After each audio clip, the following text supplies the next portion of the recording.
wide receiver busts and breakouts of the year. Oh boy. We've got an amazing podcast for you today. And we're going to talk a little bit about Deshaun Watson. What's his ideal landing spot? Let's break it all down.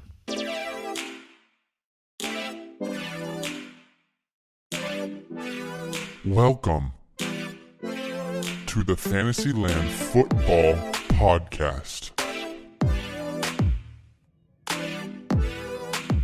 Hello. Hello. Hey ya, hey ya.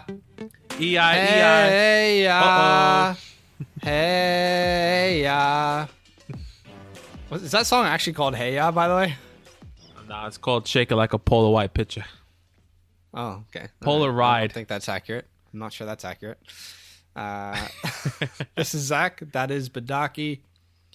And today, it is Thursday, the 21st of January. 21.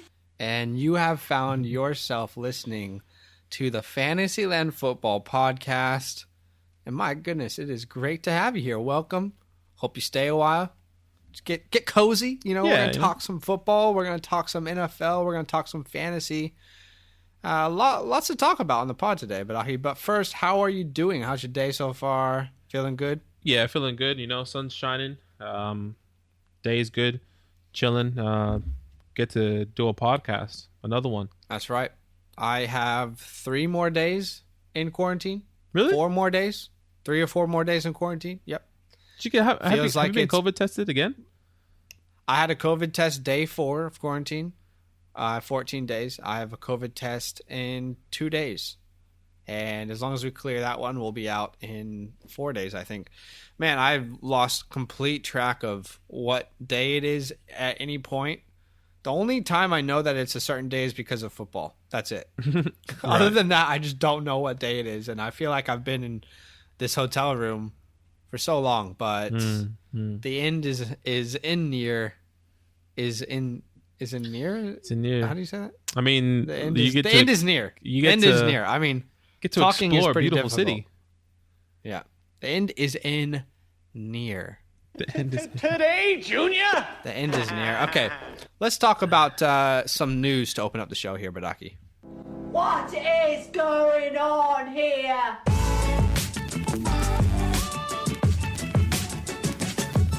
All right. This is your need to know news. What's going on in the National Football League? a lot.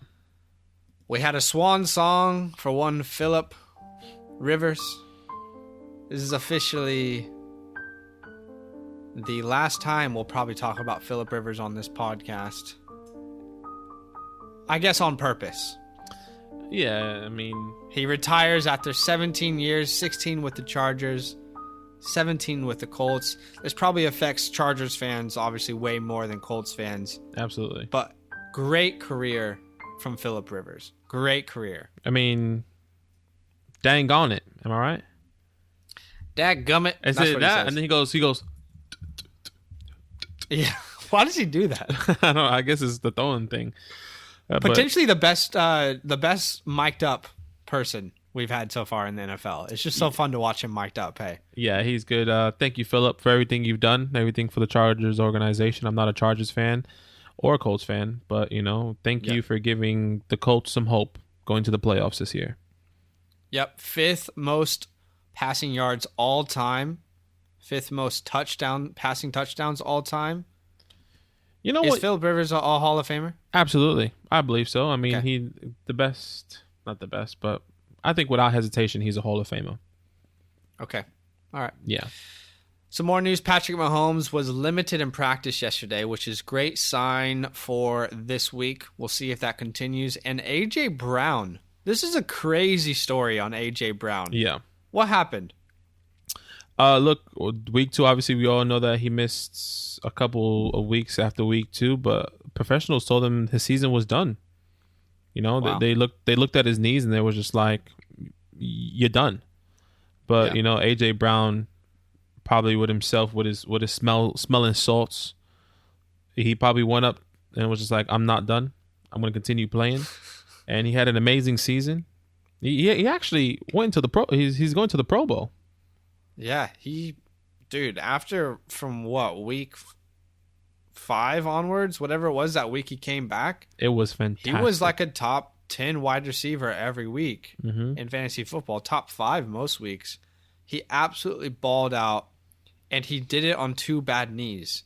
So much respect for the guy. Now, we've been talking about Deshaun Watson on Need to Know News for like 4 or 5 straight podcasts. But it's still news, and it's continuing to heat up. The rumors are continuing to heat up. So Badaki and I thought, why don't we give you our ideal landing spots for Deshaun Watson? Do you want to start us off here? Yeah, look, I'll start us off just because I don't really have a solidified answer.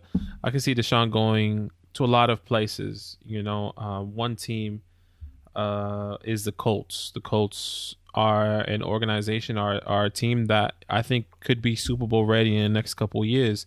Obviously, they made the playoffs. They have great receivers and great young receivers in Pittman Jr., and they got a great running back in Jonathan Taylor. I think that's a place I can see him going. But there's so many places. I see him going to Carolina with CMC and Robbie and DJ Moore. I see him going to the Patriots, even though they don't really have that many weapons around them. Chicago has been a lot of talks. So let's say you had to choose one right now. You have to choose one. No questions asked. What is his ideal landing spot? If I'm Deshaun Watson, and I think we said this outside the podcast, what is the most ready team that he can win with right now? I think that's because he has a no trade clause. He will determine where he goes. Right. The best team in the market for a quarterback are 2 teams, Colts and Saints. Ready right now teams. I think Michael Thomas is hurt. We don't even know. I think he'll be fine next year though. I don't know, man. Those are the 2 teams. I can't really give you. I honestly can't give you an answer. It's Colts and Saints are my top 2. All right, let me give you the best ideal landing spot for Deshaun Watson, and you're gonna love this if you know a little bit about me. Deshaun's best landing spot is the Washington football team. Am I a fan of the Washington football team? Yes, of course I am. And you might say, look, they don't have the assets, Zach. I don't think you have the facilities for that, big man. But let me tell you why it would be the best landing spot for Deshaun Watson, okay? Talk about assets, talk about whatever you like. I feel very comfortable giving up 3 first-round picks for Deshaun Watson. I feel very comfortable with that because there's no way in 3 drafts we could find a quarterback like him. But draft, trade value aside, this is why Washington is the best landing spot. Number 1, Terry McLaurin. We know Deshaun Watson thrives with a solidified wide receiver 1. Terry McLaurin has shown that he's a wide receiver 1, that he's talented, and it's only year 2. They have so much time to grow together. Number 2, we have a solidified tight end now, Logan Thomas. He's a little bit older, but I think he's got another good 4 or 5 years left in him. Okay? Number 3, Antonio Gibson, an on-the-rise running back who, by the way, didn't play running back in college at all. This was his first year playing the running back position. Number 4, our entire defense. Look at that defensive line. 5 first-round picks.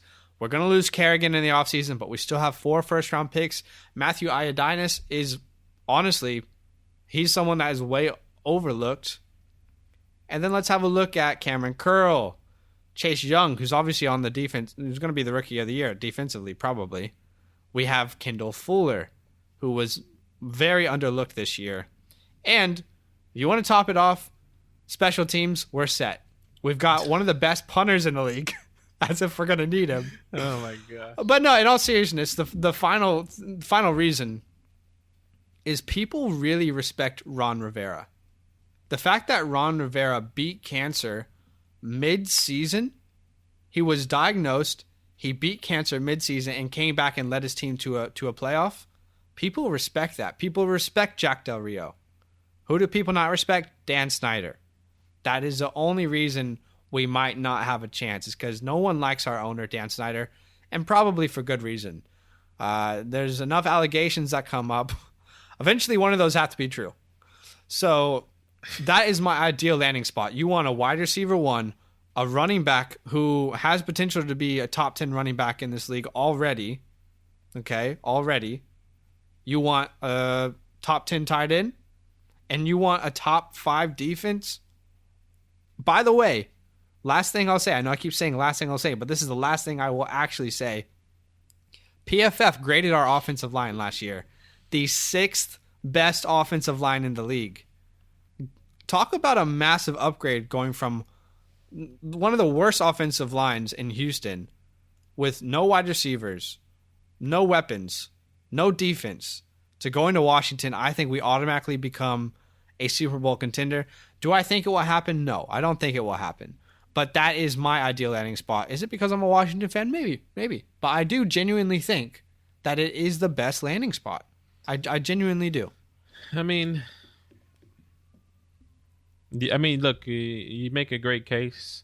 I think if I really NFC East, in the NFC East, it's a wrap.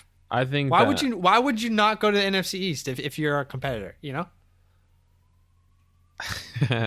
I think that Deshaun Watson could find somewhere interesting. Why would he want to go to a team that doesn't even have a name? Oh, that's just disrespectful. We're getting personal now. Why would he not want to be in the NFC East? I think it's shown it's a very winnable conference. Oh, no, absolutely. Look, I think I see all your points. I mean, to be fair, you guys did go to the playoffs barely. I just think that there's so much more. With the worst quarterback play. Say that again? With the worst quarterback play, and we still made it to the playoffs. Right. I just think that, I personally think there's still better teams around, Okay. Let me quickly debunk a couple thoughts, though, okay? I want to quickly debunk a couple rumors. He's not going to the Colts because they're not going to trade him in conference. Mm-hmm. They're not going to trade him in their conference and get whooped by him every year. I don't think he's going to the Saints because I don't think they have, the draft capital and the assets. I don't think they want to give up those assets. I can see this. And thirdly, Tom Brady's in that conference, by the way. Let's not forget about that. For how long? I don't know. I don't think that the Niners are going to move Jimmy's contract. I don't think that the Lions are a good option. What's there? I don't think the Dolphins want to move on from Tua. I think they should if they could get Deshaun. I'm sorry, Dolphin fans. But this is how I'm just seeing it. So anything could happen. I mean, yeah, absolutely anything can happen. I mean, now you're talking about it, I can see the Saints happening. Maybe they give up Emmanuel Sanders. Get Emmanuel Sanders out of there. Bro. Maybe Emmanuel Sanders ain't got no value. You never know what the Texans believe. Sanders could be retired in a couple of years. He doesn't have value. It's going to be draft picks for sure. I mean, no, I agree with you.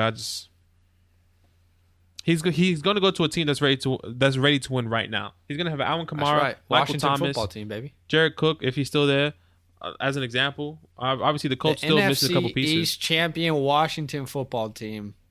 I've already made the trade in Madden. Okay, I already gave up De'Aaron Payne, 3 first-round picks in Madden, and I'll tell you what, we've won a couple Super Bowls.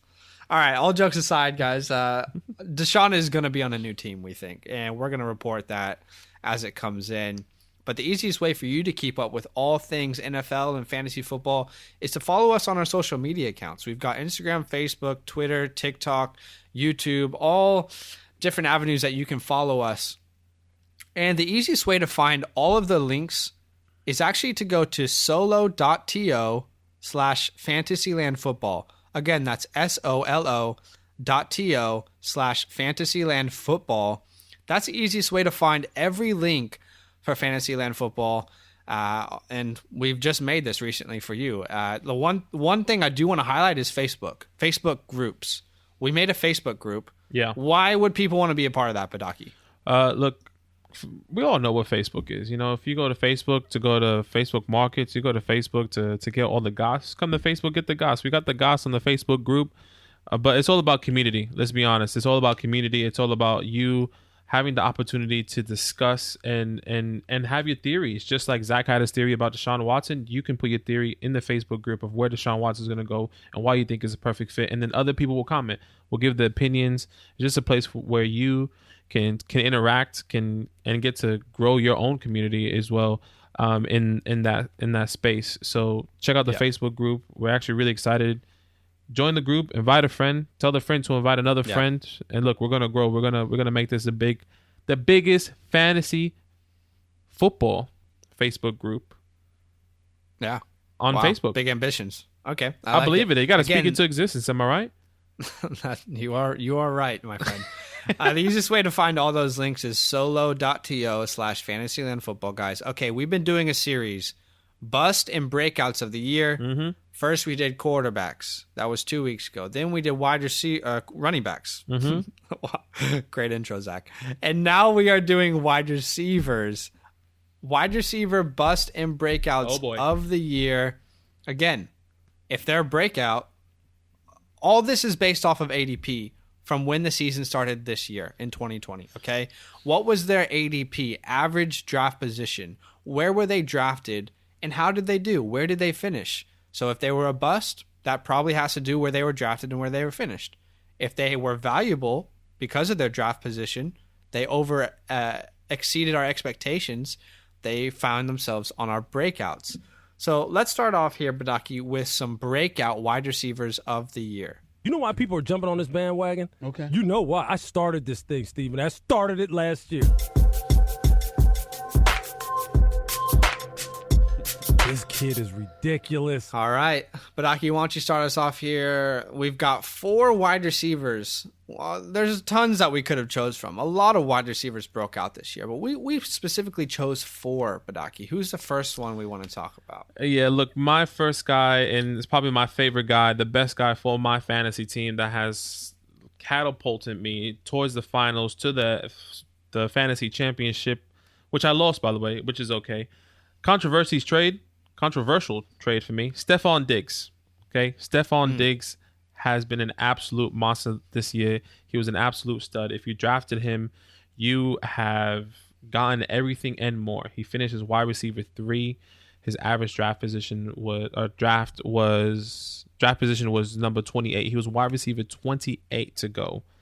That means he averaged out in the mid 5th round. Okay, I mean, before I gave you stats, did you expect this? No, absolutely not. I remember when Diggs was traded to Buffalo, everyone said it was a death sentence because no wide receiver goes to Buffalo and just breaks out. That just doesn't happen. But what people failed to see was that Buffalo's not had a Josh Allen since Kelly, maybe. That's how long ago it was. Yeah. And Diggs exceeded most expectations for people. Absolutely. It was absolutely spectacular. This man led the league in targets, in 166 targets for the year. 10 per game, mind you. If you play PPR and fantasy, which we highly recommend, Stefon Diggs was an absolute monster. He had 127 receptions in total out of 166. He was number 1, okay? Number 1 in targets. In targets and receptions. My gosh. That's crazy. And what's crazy is, where did he finish? Wide receiver 3, right? Wide receiver 3. To say he finished wide receiver 3 and only had 8 touchdowns, that just shows how much of a monster he was in the targets, receptions, and reception yards. He absolutely balled out. 1,500 receiving yards is a lot harder than it sounds. That is a lot harder to obtain than it sounds. Yeah. What a stud. What a gem. He was beautiful this year. I love Stefon Diggs. I mean, if you follow his Instagram, it's just a vibe on there. Let's just be honest. He was posting some vibe pictures. It made me want to be rich. I mean, who doesn't want to be rich? His Instagram made me want to be rich. Yeah, I mean, if there wasn't a time I didn't want to be rich. Anyways, look, Stefon Diggs, he did absolutely amazing. But let's talk about next year. Where are you taking him? Because I can tell you right now, Stefon, I am absolutely comfortable of taking Stefon Diggs anywhere starting from the 3rd round. I want to solidify both of my running backs and then get my stud number 1 wide receiver. And I believe Stefon Diggs is a great wide receiver 1 for me. And it's clear. It's clear he's a future. It's clear that Josh Allen, and that's his boy, unless they bring in somebody as just as talented as Stefon Diggs on the other side. No, they won't. But he's definitely my number 1. I think that he will probably be where Chris Godwin was drafted this year. And that was middle of the 2nd. Sometimes slipped to the very beginning of the 3rd. Mm-hmm. I think he will be drafted around that area, and I think he's a lot safer pick than Godwin was this year in that position because he is the guy. Because there is no other Mike Evans there. There is no other competition. Rob Gronkowski. I think Diggs will obviously finish as a wide receiver 1 next year. I feel pretty safe saying that. Even with all the wide receivers that miss time, I think he's going to continue to get the receptions, the targets. He has this bond with Josh Allen. Yeah. He's definitely a wide receiver. I would love to take a running back, tight end in the 2nd, and if he fell in the 3rd, that would be an insane way to start the draft. I'm not sure he's going to fall into the 3rd, but it could happen. Absolutely. I would love to have Diggs on my team next year. What if, just give you a scenario, hypotheticals, okay? Let's say they don't focus on a tight end, they focus on a wide receiver 2. Cole Beasley did all right. He's injury prone. Let's bring in a Marvin Jones. Let's bring in a Curtis Samuel. Let's bring in Corey Davis as a number 2 next to Stefon Diggs. Are we excited about that? Because I think those are the top 3 kind of not big names that are wide. Obviously, there aren't big names. I doubt Allen Robinson will go to the Bills. So I'm thinking somebody not as big, someone that can produce. Are you scared of any of those 3 guys coming? I don't see them doing that. I see them probably, potentially trying to find someone like that in the draft in a late round, trying to find a Cole Beasley in a late round, someone like that, someone like a John Brown that they already have, but younger and less injury prone. Right. I don't see them spending big money on a wide receiver 2 in free agency. There's already so many holes on their offense. I don't personally see that happening. Okay. But all good. Good to know. Yeah. DK Metcalf also had an amazing season this year. He finished. Yes, he did. Wide receiver 7. And I mean, the man's a monster. Yeah. Okay. Before I kind of move on, I want to ask you a question. Okay. Is DK Metcalf? Actually, no. I'm gonna I have a good way to do this. We got some double befores here. What's the double befores. All right. DK Metcalf, wide receiver 7, average draft position number, wide receiver 22, kind of average out to the early 4th round. Okay. That was in last year's drafts, right? So he was a 22nd wide receiver overall in the drafts. Correct. Drafted in the 4th round, finished as a wide receiver 7. Correct. Really, really great value you got if you drafted him. Absolutely. Okay, now 10 touchdowns, 1,300 receiving yards, 88 receptions out of 129.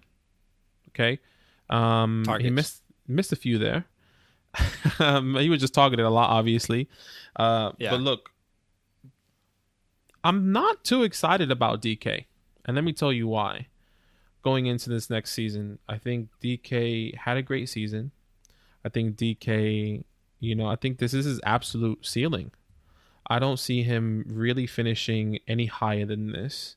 If he does, I personally would be surprised. And obviously, you can shut me down telling me that I'm wrong. But I'm not really excited of getting DK or seeing DK next year. We're talking about next year a bit early, but seeing DK next year finishing wide receiver, anything above 10.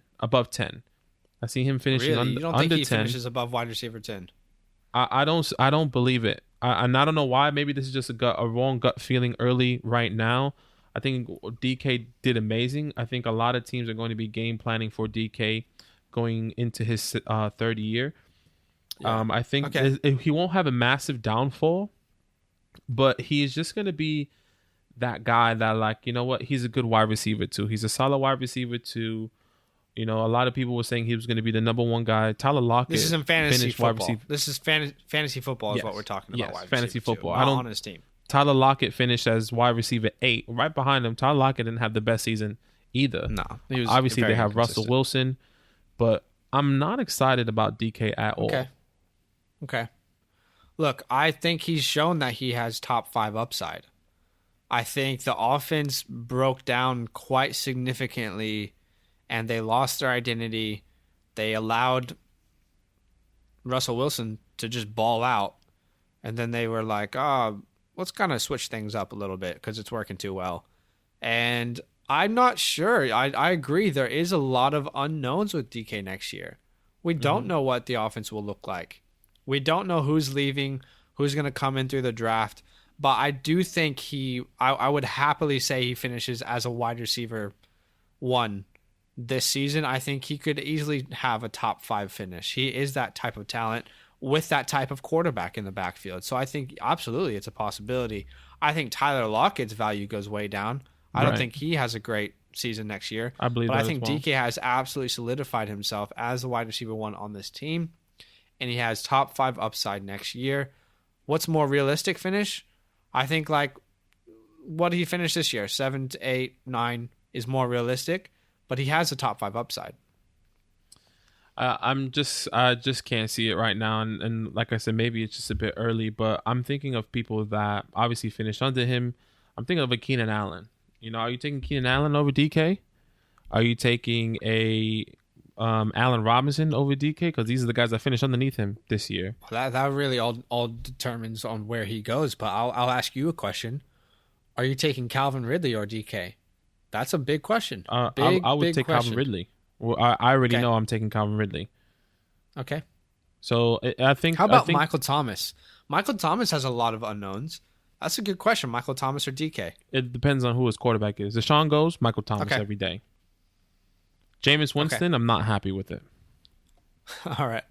Our next breakout, which is probably my favorite on the list. I don't think he had the best year out of the list, but he's just someone I am obsessed talking about, and you know this, is Justin Jefferson. Remember the guy who broke Randy Moss's rookie reception record? Yes.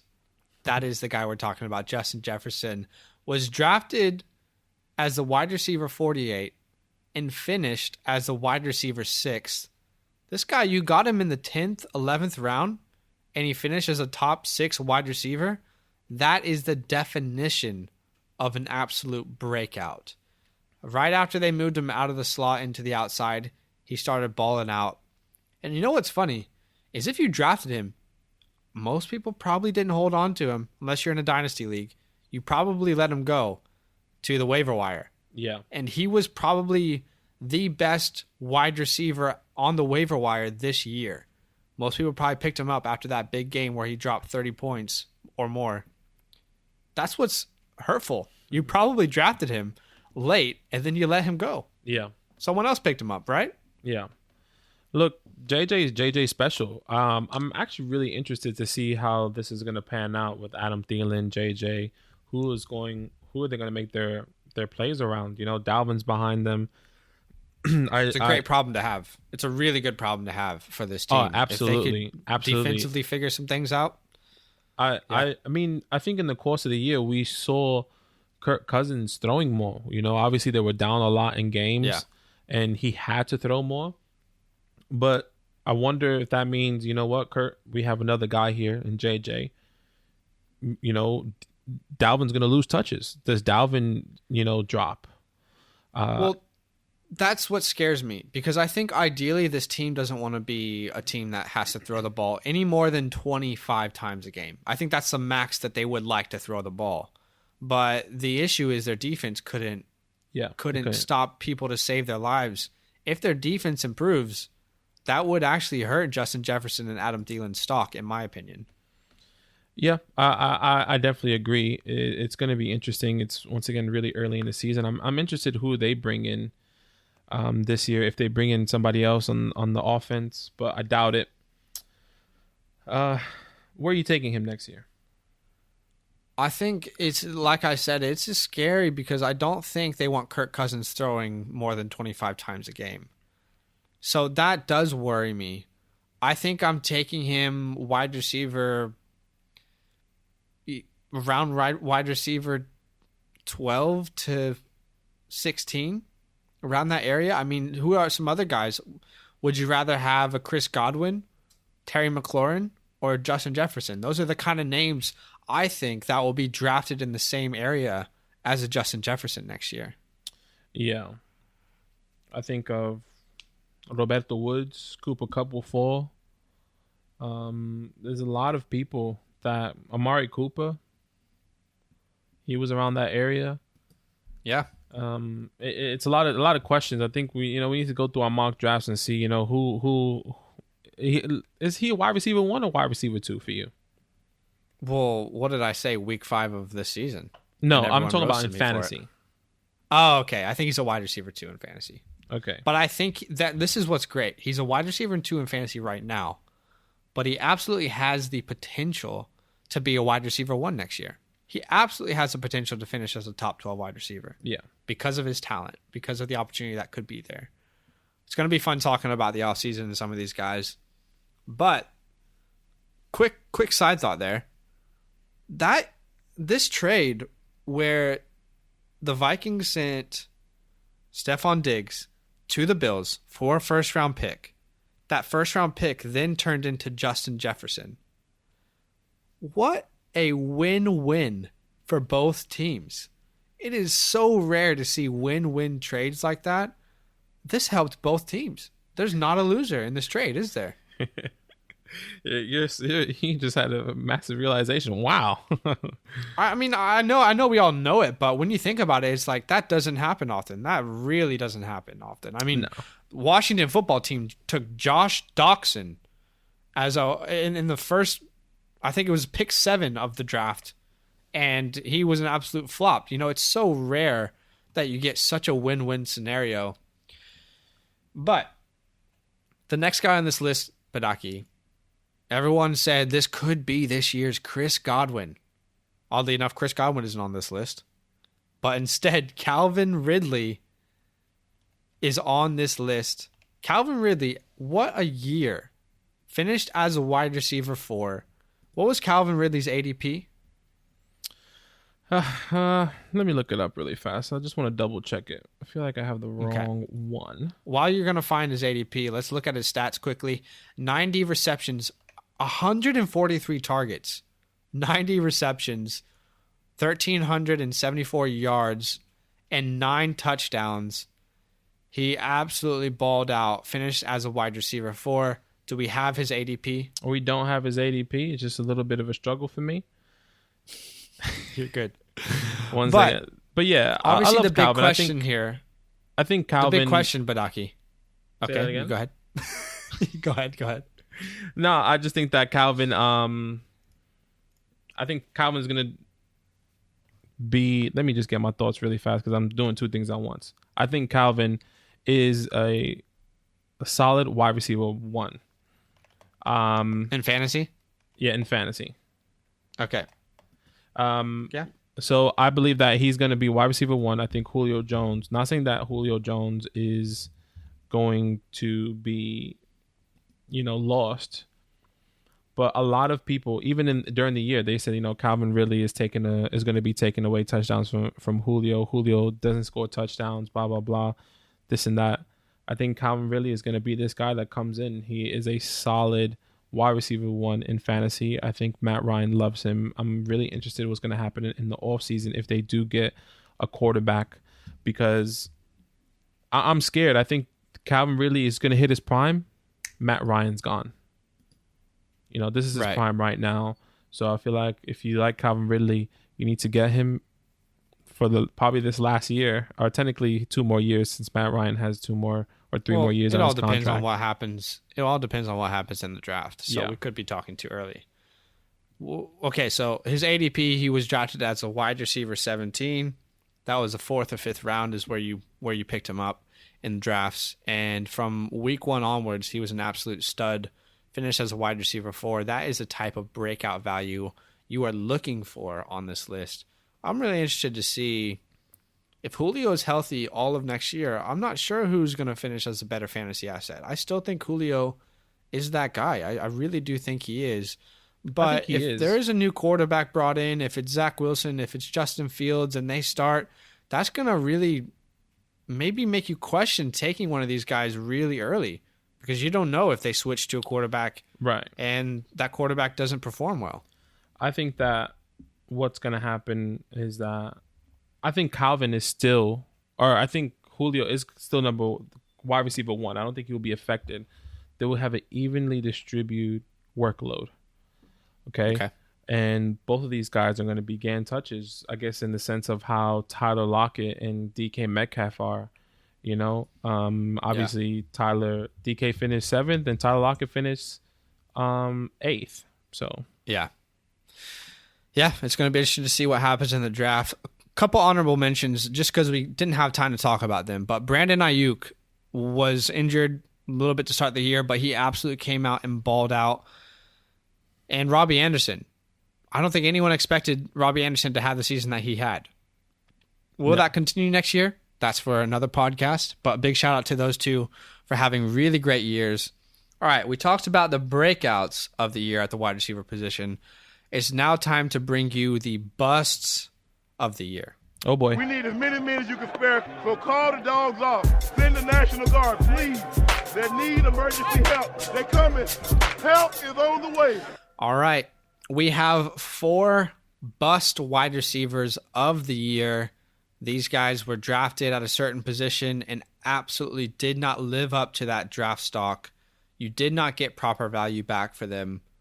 The first guy on this list is DJ Moore. DJ Moore, let's just give you some facts, okay? Drafted as a wide receiver 9 going into last season. You took him in the late 2nd, early 3rd round. He was your wide receiver 1 probably. Yeah. Okay? He finished as the wide receiver 25. Drafted as a wide receiver 9. Finished as a wide receiver 25. Okay? Proper value, if you wanted to get actual value, you would have taken him in the 6th round, not the 2nd or the 3rd. But let's talk about his season. I mean, preseason last year, every fantasy football analyst was telling you, get on the hype train of DJ Moore. Yeah. He's the wide receiver 1. He's the target king. It didn't work out that way. And that's probably because no one knew Matt Rule, the new head coach, had other plans in mind. And those other plans were Robbie Anderson, Badaki. Yeah. Didn't get off to a good start to the year. No, it was really surprising. I was one of the people that was affected by DJ Moore and Robbie Anderson, this Matt Rule, shenanigans, is if you want to call it that. But it was really hurt. I drafted DJ Moore as my number 1, as my receiver 1, and Terry as my receiver 2. So, look, it's really interesting what's going to happen. DJ Moore kind of picked up in the middle of the season, fell off, picked up. He had really good games. He had really bad games. I'm really interested in what's going to happen with this team. You can't trust. I don't think you can trust DJ Moore or Matt Rule going into year 2 of this offense. Can you? Well, my question is, can you? How the hell do you evaluate where to draft any of these wide receivers? You know what I mean? How the hell are you evaluating where to draft Robbie Anderson and DJ Moore? These are guys I'm definitely going to be avoiding, because I don't know if they're going to be able to do better or worse than what they did this year. There's a lot of unknowns, and obviously the offseason is going to help us bring some clarity to that, and we'll talk about it. But recovered his season pretty decently. He had some okay games down the stretch. Next year, I'm not sure that you take him anywhere earlier than the 6th, 7th round. Is that too harsh? Oh, I still believe people are going to be taking him a bit earlier. I see him, obviously he was early 3rd last year. I see him late 4, 5, 6. Okay. Very late 4. You got your 2 running backs, you got your top receiver, DJ Moore's on the board, whoever, you think it's too early, maybe Terry's on the board. By then, you're taking Terry, you're hoping for the turn. Maybe Terry's there, depending on where your draft position is. Yeah, we'll see. There's 2 DJs on this list, Badaki. Not only do we have DJ Moore, but we have DJ Chark. Yeah. Tell us about DJ Chark. Look, DJ Chark, he's on the Jags. Okay? Breaking news. He's on the Jags. Look, no, there was definitely a lot of talk around DJ Chark in the preseason. It was talking about, all these quarterbacks and, about, can Gardner Minshew be this guy? Gardner Minshew had a decent season-ish last year, coming in the end of last year. And then he was like, DJ Chark can be something. But, look, he finished wide receiver 39, average draft position 26 overall wide receiver, which is not the best, and he finished terribly. He was picking in the 4th round. There's no way you can take DJ anywhere near this anymore. Well, I don't know. The conversation is Trevor Lawrence now. Maybe DJ's value is going to be higher. But you're right. He did not return value this year. Inconsistent quarterback play was a big reason why. Man, people hyped up DJ Chark so much last year. They really loved Gardner Minshew. The Gardner Minshew train was massive. It was massive. You're right. The Gardner Minshew train was at an all-time high. People were saying that he should have been a first-round pick in the draft, and I'm just like, what? Come on, guys. Let's calm down for a bit. Who said that? Look, name and shame. Well, I saw mock drafts. You know how they do redrafts of the last year of like 2019. Right. I saw a mock draft where they redrafted, and Gardner Minshew went to Washington in the first round at 15 instead of Dwayne Haskins. And I was like, what is wrong with these people? He's not a first-round pick. That's crazy. But I think he's a good backup. He is a good backup. He'll have a great backup career in the NFL. That being said, Trevor Lawrence goes to the Jags. Let's say that happens. Where do you expect to take him next year in drafts? DJ Chark, I would be happy to take him in the 6th round. Yeah, that's what I was going to say. 6th, 7th round. It really depends. You're taking somebody and you're taking a chance on their quarterback. And we're hoping that if Trevor Lawrence goes to the Jags, he's going to come in and switch his organization, which everyone believes. DJ Chark, he is a late round flex for me. Okay, yeah. I definitely see him late round flex with a lot of upside, correct. Assuming they draft the right quarterback. Correct. If they get Trevor Lawrence or whoever, Justin Fields, according to me. If you listen to our mock draft on the previous episode, you would understand what that's about. A lot of beef, Dan. I love it. A lot of beef. I don't think... I already talked about it. Okay. So DJ does have some upside next year. And I think specifically, something I think about Badaki is a dynasty league. If I'm in a dynasty league and I own DJ Chark this year, man, I was not happy. But there's still some hope. There's still some upside that DJ Chark could be relevant. Do not let him go for cheap in a trade. Don't think that he's no one in a trade or devalue him that way. He could have some value this time next year when we're talking about him. Man, it's going to be incredible to see if Trevor Lawrence is going to come in and really switch it. If you know me, you know that I don't like any fantasy players on the Jags besides James Robinson. Obviously, he was absolutely amazing. Yeah. And obviously Leonard Fournette in the past, Maurice Jones-Drew in the past. There was no one else in the Jags organization for fantasy purposes that was great. No, it's true. And I'm as much as I'm excited for Trevor Lawrence to come in and change it, I just don't know if anyone here is going to be fantasy relevant. I'm not saying Trevor Lawrence is not enough, isn't enough. Well, James Robinson will still be. Yeah, absolutely. Besides James Robinson, I don't think I'm excited to start a Jags wide receiver at all. Okay. Pick him at all. I mean, they're absolutely my bench players. Okay. Who is the third guy, our third bust of the year, Badaki, on this wide receiver list? Kupp. Okay. Look, Kupp finished wide receiver 26. His average draft position was wide receiver 15. which kind of averages out to the third round.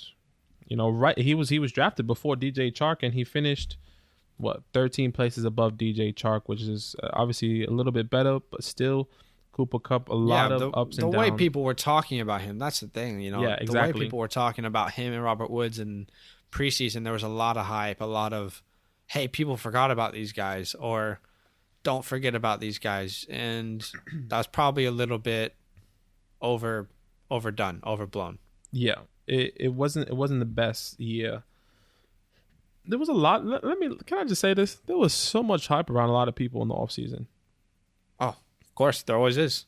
And sometimes certain analysts are right, and sometimes certain analysts are wrong. And I don't think we had any certain opinion on Cooper Kupp. I think we would have preferred Robert Woods. I remember talking about that with you. But yeah, what would have been proper value for Cooper Kupp in the draft then? Okay, so people drafted him in the third. Mm-hmm. In order to get proper value, they would have actually had to have drafted him in the 6th round. That's surprising for a name like Cooper Kupp last year. But a lot of the reason he didn't have a great year was this offense was very inconsistent. Yeah. Very inconsistent. Goff was not playing well most of the year. And then they decided to not see exactly what they had out of Cam Akers until it was probably too late. I don't know. What does this mean next year? Apparently, we've heard reports that Sean McVay and Jared Goff aren't on great terms anyway. Well, what does this mean for this offense next year? Look, you're right. There's a lot of questions, a lot of ands, if or buts of what's going to happen with Cooper Kupp, Sean McVay, Jared Goff. You know, it's really unknown. But one thing I know is that Cooper Kupp is a great receiver. It would be really interesting if Cooper Kupp gets traded. Or he signed that contract extension, so he would have to be traded to be off the Rams. Yeah, so it's interesting. I can definitely see it happening, but it has to be to the right team. But it all depends. I think Cooper Kupp is still a great talent. I think Cooper Kupp is, you're right, what his proper value was, what should have been, and where you should have taken was 6th round. I don't think that's terrible for Cooper Kupp. I would be taking him over DJ Chark. I'll be taking him over DJ Moore. You know, this is next year? Yeah, next year. I mean, he is a guy that I think he's on probably one of the best offense of the guys that we've spoken about. And there's still value there. It's just, it's on the fence right now. I think this isn't related to Cooper much, but I think the Rams, they need to make a really tough business decision this offseason. And I think that business decision is realizing that Jared Goff is never going to win you a Super Bowl. So what's the point? You've given him so much money. Maybe it's time to move on. Maybe it's time to see other ways out of this. No one thought you could have got out of Todd Gurley's contract, but you did. I just think this defense is great, but you're never going to win a Super Bowl with Jared Goff in the backfield. You're just never going to win one. So what's the game plan then? You know, I honestly don't know what the game plan is. I don't know how you get out of that contract. I don't know how you trade. I don't know who could step in instead. But it's just, man, Matthew Stafford. This is almost like torture. Matthew Stafford, maybe. This is almost torture for a Rams fan. I'm not a Rams fan. You went to the Super Bowl and you lost, and the thought was you were going to be a great team again. And now you're stuck with Jared Goff for however many years, knowing you have a great team, but your quarterback play will never propel you to a Super Bowl. Right. That is torture as a Rams fan. Yeah, it's interesting. But I mean, look, Cooper Kupp, I believe he's a great talent. I think he's a good wide receiver too, on your team. And there's a lot of people I will be taking, or Cooper Kupp is in front of a lot of people that I'll be taking, if that makes sense. Okay. If I'm saying that correctly. No, you still value him high. Absolutely. 6th round, I think, is where he's valued, but I think that's high for Cooper Kupp. Still. Next year? In next year's draft? I don't think he'll get according to his stats right now, according to everything he's done, gotcha. I think how he finished and where he is according to where his value is, 6th round, I think that's great. I'm happy to take him 5th round. I'm happy to take him Yeah. 6th round. I think that's good value. You know, who were we taking last year in the 6th round? In the 5th and 6th round, we were taking guys like Tyler Lockett, DK Metcalf, Terry McLaurin, Stefon Diggs, unfortunately. You see, Those are the kind of guys we were taking. like there's still value. That I see it there, and I believe that he can do so much better than a lot of these guys that are there now. You know, he's probably the best. I think he's definitely probably the best value you can get in the 6th round as a receiver. his name value is going to carry him way earlier than the 6th round this year. That's for sure. But all right, let's finish off this bust of the year. Our 4th bust of the year is AJ Green. He needs some milk. And this was the biggest but what if scenario preseason. But what if AJ's back and healthy and he's his old self? What if he is? You could be getting a wide receiver 1 in the 5th round. All right. That didn't happen, obviously. He was drafted as a 29th wide receiver overall. He finished as a wide receiver 68. Really means that you shouldn't have drafted him at all. 15th round might have been proper value. Some of you might not even have 15 rounds in your fantasy football drafts. But let's talk about his season. A lot of people... No value.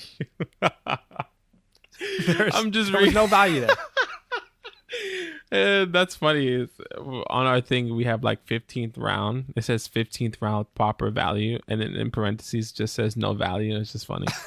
Yeah, just unlucky. It is what it is. It is what it is. Okay, obviously he's not the same guy. Okay, No. That's what happened this year. We found out he's not the same guy. That what if he is, turned out to no, he definitely is not. No, he isn't. Very early on, they tried to force him the ball with Joe Burrow, and they started to see, hey, T. Higgins is pretty talented. Hey, Tyler Boyd is probably a better guy to throw these targets to. Yeah. He didn't have it. He lost a step. And unfortunately, for people like me, a lot of people would have drafted him to be their wide receiver 2 in fantasy this year. And I did that in a certain league. And I wasn't happy about it almost ever. It just did not work out for you. Right. Shouldn't have been on anyone's team after the last couple weeks. No. After the last first weeks. No, absolutely. I think I was really hesitant on AJ Green coming into the season. I think I was telling you, you were really confident in saying, I could take a chance in getting him as my wide receiver 2. And then I said something ridiculous. Because it was a chance. It was a chance. What if? But the what if didn't work out. And I said something ridiculous. I was like, bro, if there's the only way I'm taking AJ Green, if I'm taking him round 11, round 12. Obviously, that wasn't the case. There was a lot of hype around it. He was like, can AJ Green come back? I didn't like him not from the start, but I just didn't like him. Obviously, since he sat out the whole season, I didn't think he was going to come back. There was a little bit of hope that he was going to do good and become the old AJ Green, but I think he's done. I don't see who would pick him up or why they would pick him up. Well, from a fantasy football perspective, you're not drafting him really almost anywhere next year. Maybe really late round flyer, but there's not much value in fantasy going forward, right? I think it really depends on where he lands. If he's going to go to a team where he turns out to be the number 1 guy and he has a decent quarterback, then maybe. But other than that, no, I'm not excited to take him. I think he goes undrafted in a lot of leagues next year. If he gets drafted, he's going to get drafted in the very late rounds. Okay. All right, guys. Those are our wide receiver busts and breakouts of the year. I hope this time next year, some of these guys on the bust list, maybe they turn out to be on the breakouts again. Maybe DJ Chark, maybe DJ Moore, maybe Deshaun does go to Carolina. Who knows? But hopefully you guys have enjoyed this. We are going to be doing the tight end position next week. Oh my gosh.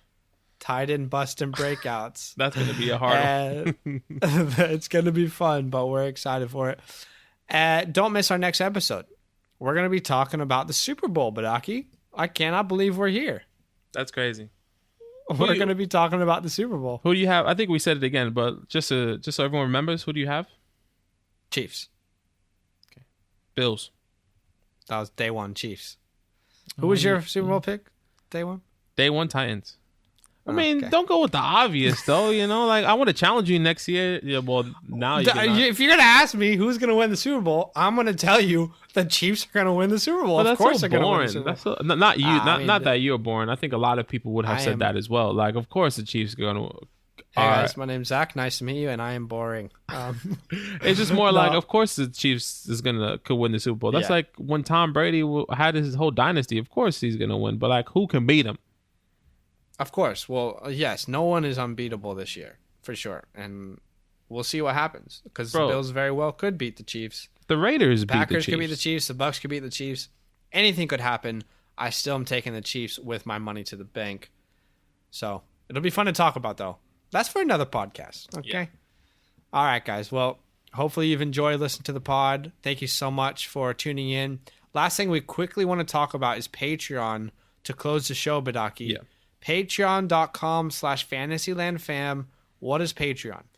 Yeah, like Zach said, Patreon.com/FantasylandFam. It's just a way for you to support the show. If you love what we're doing here on the podcast and on our social medias, TikTok, Facebook, Instagram, YouTube. It's just a way for us to continue to grow, to continue to give you great fantasy football content in the off season, or coming up in 2 weeks, 3 weeks ish, and during the season. We're excited of what we're going to do and what we are doing for next year 2. So once again, it's just a way for you guys to support us, to kind of show us, what we like what you're doing, continue to do what you're doing.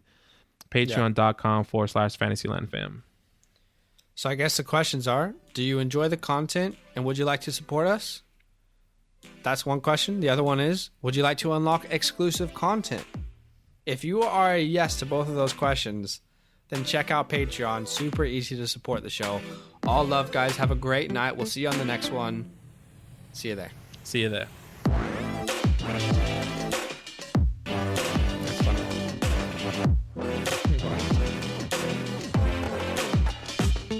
Hey, yeah, you, the one listening to this podcast, you made a good decision today. Keep making those good decisions. You know what? Go ahead and do a little dance right now, like no one's watching. 'Cause you deserve it.